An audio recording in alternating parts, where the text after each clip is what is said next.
Je crois que je vais parler en français. I think I will speak French. We are in Morocco, after all. So I think that we should speak French, even though I don't know if this is a matter of governance or if it is a matter of soft power or if it's simply the free choice of all member states. But the fact is that when in 1972, as a young economist in Brussels, when you went to the European institutions, you heard French everywhere. Today, except at the Court of Justice, where the deliberations are still carried out in French, everywhere else we work, we debate, we proceed in English. However, we will speak French here on this topic of governance.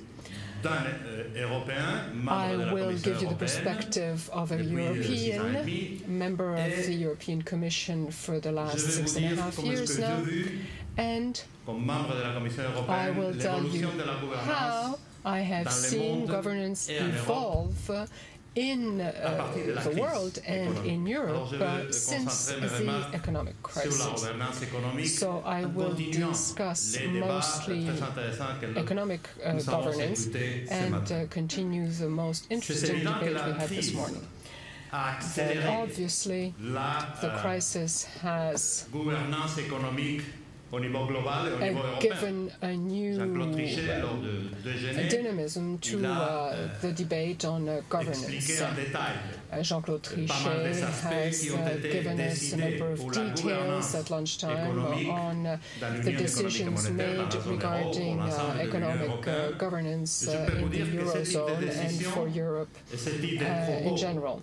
I can assure you that this kind of explanations from the leader of the European Bank, even though it is totally independent, all these comments that we heard today would not have been possible a year ago. Last year, not even the President of the Central European Bank would have dared to say what he said today.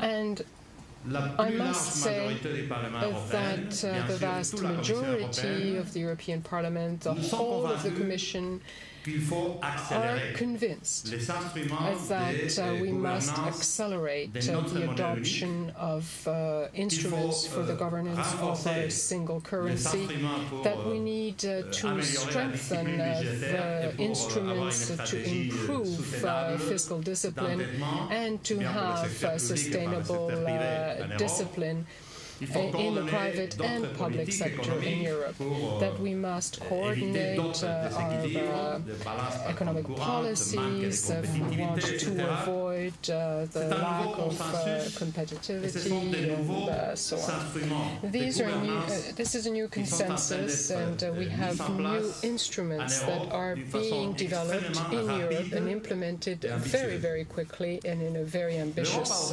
manner. Europe has also greatly contributed to improved governance at the global level.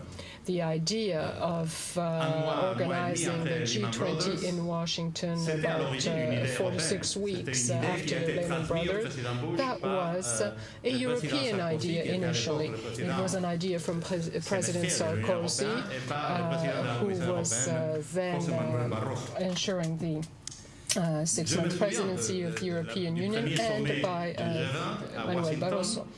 I remember that G20 in November 2008 in Washington, and I must say that most of the issues on the agenda, most of the ideas, came from Europe. New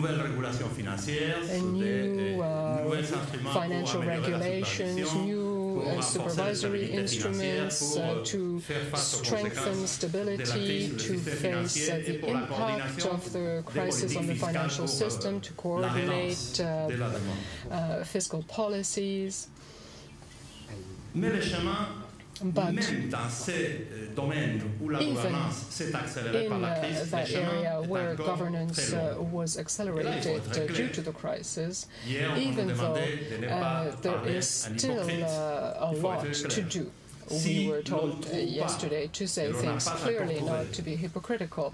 And the fact is that if we have not yet been able to discuss exchange rates in the same way that we discussed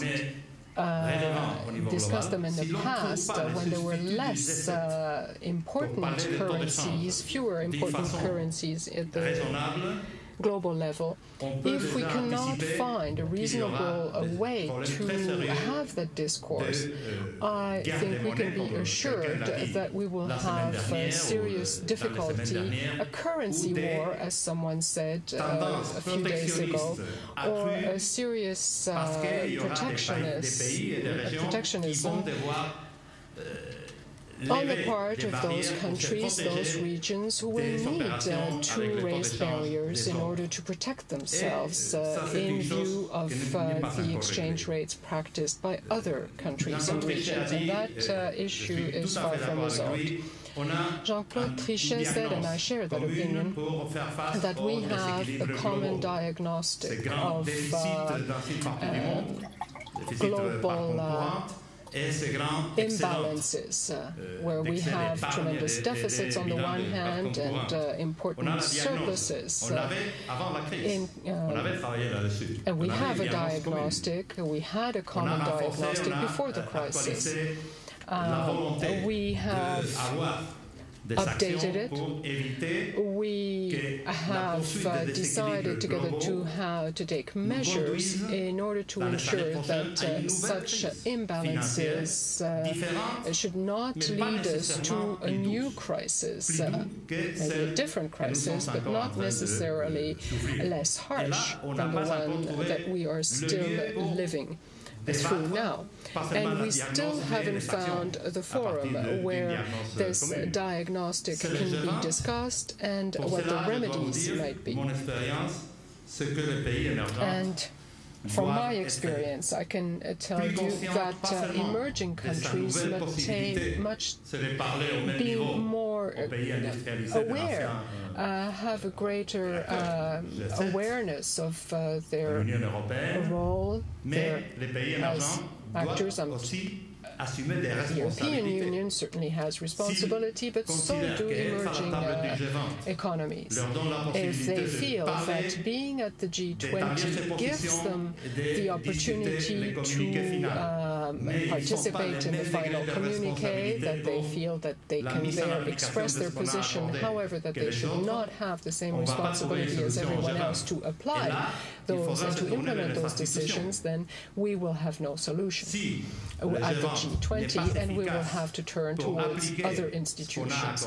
If the G20 is incapable of implementing what has been decided there, then we will have to turn towards multilateral institutions and ask them to take on these responsibilities. And there we will have a totally different representation, an outdated representation, and that cannot help us find solutions to today's problems, because the stakeholders are for a great part different today. They're actors who weren't there when those institutions were created. And another important player is Europe. Europe has had a certain number of very important, very courageous initiatives, not only within its own borders, but also beyond them. However, Europe has a position that cannot really be explained clearly or reasonably to others. It has an is excessively represented in those multilateral institutions, essentially the Bretton Woods institutions, but not only. There are many Europeans on the IMF board, and la boîte commune des Européens those who represent the common voice of Europeans, that is the central bank, is only an observer there. And those who have to implement the decisions made there on the euro are divided, are not sitting on the same side of the table in those institutions. It is far from certain that all Europeans around the table will speak with in one same voice. When I have participated in some of those meetings, I heard emerging countries, developing countries, or the United States say one of two things. Either the Europeans have a common position, in which case you don't need to have 8 of them at the table, or Europeans have different positions, and in that case, Europe is more of a problem than a contributor to the solution, because a divided Europe is certainly not helpful.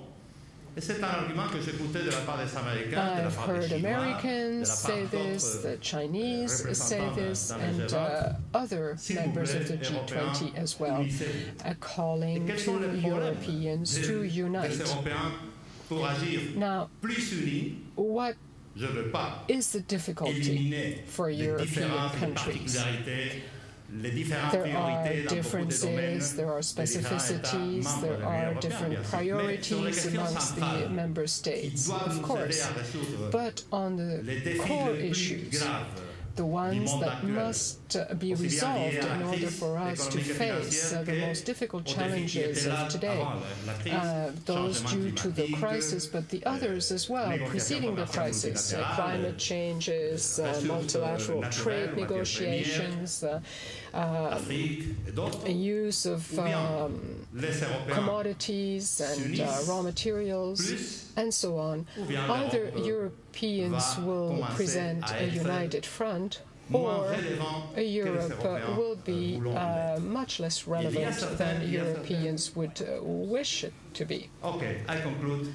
Maybe Très bien, je vais donc conclure. Pour rendre hommage à notre modérateur, je vais passer à l'anglais. L'Europe va peut-être tirer la leçon de la terrible expérience du sommet de Copenhague sur les changements climatiques.